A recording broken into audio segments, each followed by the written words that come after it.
আল্লাহ সুবহানাহু ওয়া তাআলা তাকে বললেন যে আপনি যাবেন, তিনি স্বপ্নে দেখেছেন, তিনি সাহাবীদেরকে বললেন আমরা হজ বা উমরা করতে যাব।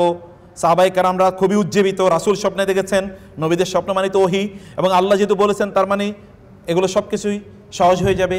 তারা আসলেন, হুদাইবিয়া নামক জায়গায় তাদেরকে আটকিয়ে দেওয়া হলো, অনেকবার দুধ চলাচল মানে চালানো হলো এই পক্ষ থেকে ওই পক্ষ থেকে। সর্বশেষ আর রাসূল সাল্লাল্লাহু আলাইহি ওয়াসাল্লামের হজ বা উমরা করতে যাওয়ার আর সুযোগ তারা করে দিলেন না, বরং তাদের সুহাইল ইবনে আমর এসে চুক্তি করলেন। চুক্তির অর্থ হলো যে তিনি এবছর আর হজ করতে যেতে পারবেন না, আগামী বছর আসতে হবে, তাও 3 দিন থাকতে পারবেন, হাতে কোনো অস্ত্র কিছুই থাকতে পারবে না।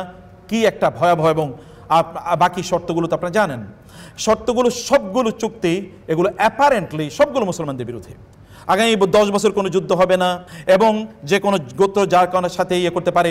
সবচেয়ে টেরিবল যেটা ছিল তা হলো মক্কা থেকে কেউ যদি মদিনায় যায় তাহলে তাকে ফেরত পাঠাতে হবে, মদিনা থেকে কেউ মক্কায় আসলে তাকে ফেরত পাঠানো হবে না। মানে এইরকম টেরিবল, মানে এগুলো অ্যাপারেন্টলি বাহ্যত এগুলো সব কিছু ভয়াবহ ভয়ঙ্করভাবে এগুলো সব মুসলমানদের স্বার্থের বিরোধী ছিল। রাসূল সাল্লাল্লাহু আলাইহি ওয়াসাল্লাম বলেছেন আজকে ওরা যা বলে আমি তাই মেনে নেব।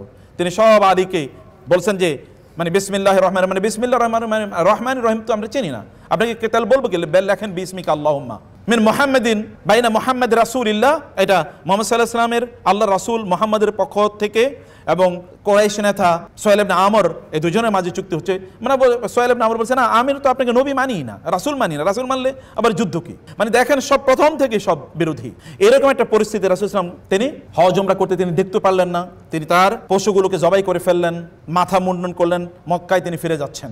আপনারা বলেন পৃথিবীর ইতিহাসে, মানব ইতিহাসে একেবারে আদম থেকে শুরু করে এইরকম একটা ঘটনা কেউ দেখাতে পারবে 1400 সাহাবীর মধ্যে একজনও বিদ্রোহ করেন নাই? এটা তো বলার কথা। আপনি আমাদেরকে এখানে নিয়ে আসলেন, আপনি বললেন আমরা হজ উমরা করতে যাবো, তো লম্বা প্রায় 500 কিলোমিটার রাস্তা আমরা এখানে অতিক্রম করে আসলাম, আমরা যাব না কেন? আমরা তো যুদ্ধের জন্য প্রস্তুত, আমরা বায়াতুর রিদওয়ান ইয ইউবাইয়ুনাকা তাহতা শাজারা।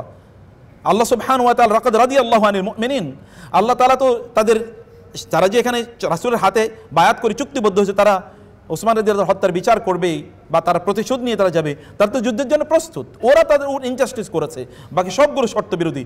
রাসূল কেন মেনে নেবেন এটা? এটা তো মেনে নেওয়ার কোনো কারণ নেই। অন্যরা এটা বিদ্রোহ করার কথা, 1-2 জন কমপক্ষে বিদ্রোহ করার কথা। তাদের সাদা কাপড় ওয়ালা 1400 লোক, এখানে একজন মানুষ বিদ্রোহ করে নাই। রাসূল বলেছেন তোমরা মাথা মুন্ডন করো, প্রথমে করে নাই, যখন রাসূল সাল্লাল্লাহু আলাইহি ওয়াসাল্লাম জবাই করে মাথা মুন্ডন করে ফেললেন, সবাই এটা করে ফেললো, সবাইকে নিয়ে তিনি মদিনার উদ্দেশ্যে রওনা দিলেন। মদিনার কাছাকাছি পৌঁছার পর আল্লাহ তাআলা নাজিল করলেন ইন্না ফাতাহনা লাকা ফাতহাম মুবিনা। ওমর রাদিয়াল্লাহু তাআলা এসে বলেন ইয়া রাসূলুল্লাহ এটা কি বিজয়? বলে হ্যাঁ এটাই বিজয়। ওমর বলেন রাসূল যখন বলেছে তখনই আমার মনে হলো হ্যাঁ এটাই তো বিজয়। আপনি বলেন তো 1400 মানুষের মধ্যে আমরা হলে কত লোক এর মধ্যে মোরতাদ হয়ে যেত, কত লোক বিদ্রোহ করতো। 1-2 জন বলতো না আমি এটা মানি না, এটা আমি করি না, ঠিক আছে আমি এই ধর্ম মানি না, উনি স্বপ্নে দেখেছেন তাহলে নবীর স্বপ্ন মিথ্যা, এরকম বলতে পারতেন। একজন বলেছে, কি মানুষ তৈরি করেছে বলেন তো? এইরকম সোনার মানুষ আপনি পৃথিবীর ইতিহাসে একটা খুঁজে পাবেন। আস-সাবিকুনা আল-আউওয়ালুনা মিনাল মুহাজিরিন ওয়াল আনসার। আল্লাহ সুবহানাহু ওয়া তাআলা কি প্রশংসা করেছেন কোরআনে। মানুষ তৈরি করা এটা সবচেয়ে বড় ইস্যু, এবং মানুষ তৈরি করতে পারি না, এটা আমাদের সবচেয়ে বড় ব্যর্থতা। আমাদের পূর্বপুরুষরা মানুষ তৈরি করেছেন। রাসূল সাল্লাল্লাহু আলাইহি ওয়াসাল্লাম কি মানুষ তৈরি করেছেন? যখন তিনি ইন্তেকাল করেছেন সাহাবায়ে কেরামরা মনে করেছে দিন বুঝি শেষ, কারণ আবু বকর রাদিয়াল্লাহু তাআলা তো রাজুলুন বাক্কা, তিনি ছিলেন কি রাজুলান কানা রাজুলান আসিফান। আয়েশা রাদিয়াল্লাহু তাআলা তার বাবার ব্যাপারে বলছেন, আয়েশা রাদিয়াল্লাহু আমার বাবা তো ছিলেন কানা রাজুলান বাক্কা আন আসিফা, যখনই তিনি নামাজে দাঁড়াতেন কোরআন তেলাওয়াত করতেন তখন তিনি কাঁদতেন। উনি নেতৃত্ব দেবেন মানে ভাবতেও পারি না। রাসূল বলেন কি? তিনি যখন খলিফা হলেন আপনি জানেন তখন রিদ্দার ইস্যু, চারিদিক থেকে 3টি বড় বিপদ মুসলমানদের উপরে এগিয়ে আসে। একদল লোক তারা জাকাত দিতে অস্বীকার করে, আবু বকর হাতে তারা জাকাত দেবে না, এটা ইসলামিক ফাইন্যান্সিয়াল ইনস্টিটিউশনের ব্যাকবোন, এটা না দিলে কেমনে প্রতিষ্ঠান টিকে না, রাষ্ট্রই টিকে না। এবং আরেক দল বলল কি, তারা বলল যে আমরা মানে ইসলাম প্র্যাকটিস করতে হলে আপনাকে ইসলাম মুসলিম থাকতে হলে আপনাকে রুলস রেগুলেশন অধীনে থাকতে হবে। তারা বলেছেন আমরা we are no longer Muslims, কারণ মুসলমান হলে আপনি মদ খেতে পারবেন না, জুয়া খেলতে পারবেন না, ডাকাতি করতে পারবেন না, নামাজ পড়তে হবে, জাকাত দিতে হবে, রোজা রাখতে হবে, এত অব্লিগেশনস কি আর পালন করা যায় নাকি? এগুলো কিছু করবে না। অতএব মোরতাদ হয়ে গেছে একদল লোক রিদ্দা। আরেক দল লোক তারা নবী দাবি করেছে 4 জন, তুলাইহা, তারপরে কি সাজা, মুসাইলামা আল আসওয়াদ আল আনাসি, এই যে 4 জন তারা নবী দাবি করেছে। এদের অধীনে কিন্তু প্রচুর পরিমাণ লোক তারা ওইদিকে চলে গেল। তারা মনে করছে আমাদের নিজেদের যদি একটা নবী থাকে তার খারাপ কি, এটা তো একটা ভালো ব্যবসা। যেমন আমাদের দেশে পিসাবদের একটা ভালো ব্যবসা আছে, মানে কিছু খাজা বাবাদের ব্যবসা, সবার না ভালো দিনদার আছেন, তো এরকম কিছু দুষ্ট আছে।